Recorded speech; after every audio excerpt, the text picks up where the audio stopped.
stuff. But okay, so to clarify, Carlos, you believe that the gospel Paul preached in Acts primarily refers to or focuses on this future Jewish messianic kingdom. Is that correct? Yes. And you also believe that this future Jewish messianic kingdom involves political restoration, peace, freedom from oppressors, like we see in Daniel 2 and Zechariah 14. Correct, right? Yes, I mean, one of the most alluded to, used books by the New Testament writers is the visions of Daniel, as you know. So in Acts 13, 26 to 39, I'll just recap. We see Paul explicitly preaching about Christ's death, resurrection, and forgiveness of sins. This message is also called the Word of the Lord and is noted to have been published throughout all the region. Now, this message, okay, so this message that is published throughout all the region, it's also called the gospel in Acts 14:7. Is that correct? The death and resurrection of Jesus, we agree, is part of the gospel. But the issue here tonight is, what is the gospel? Carlos, that's not my question. Stick to the scope of the question. So I said in verses 26 to 39, Paul tells you, he goes to the synagogue and he preaches this message. He says Christ died according to the prophets, he rose again. Is there any mention in those verses about this future Jewish messianic kingdom? Any? Yes.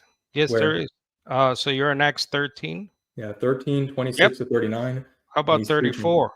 Verse 34, regarding the fact that he has raised Jesus from the dead, never again to be in a state of decay, God has spoken in this way.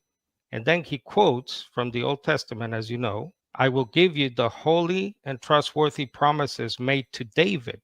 Well, what promises were those to David? That he would restore his house, that he would, according to 2 Samuel chapter 7, which is all about the kingdom, the Davidic kingdom. That is the kingdom.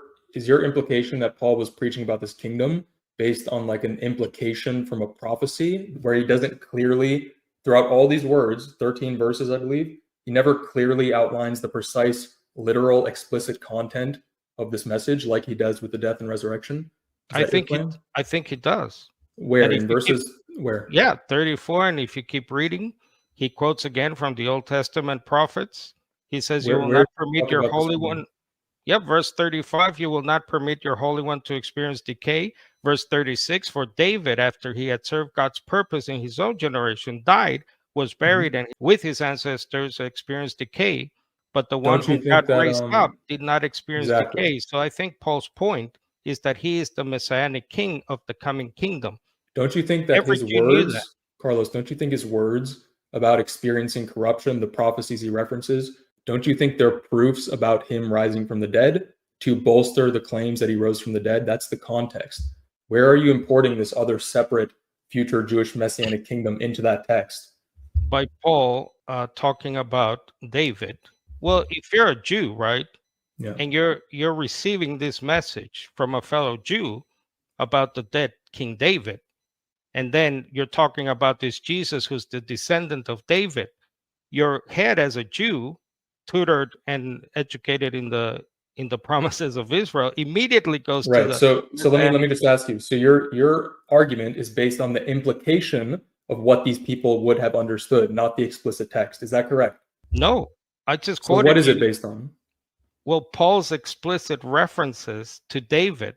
That's my point. So it's based on the implication. It's based on the implication of what they would have understood about these prophetic references. Is that correct? No. He doesn't explicitly say this kingdom is coming, it's going to be restored, Jesus will be given the kingdom. He doesn't say that, correct? If you read Psalm 2, which is all about the kingdom, it's about God putting his son, who's the Messiah, on Mount Zion, and it's about the nations rebelling against God and his Messiah. That is what Paul is explicitly referencing there in Acts 13. All right. So let's move on, because I think we understand. So in Acts 26, I don't think you do, but go ahead.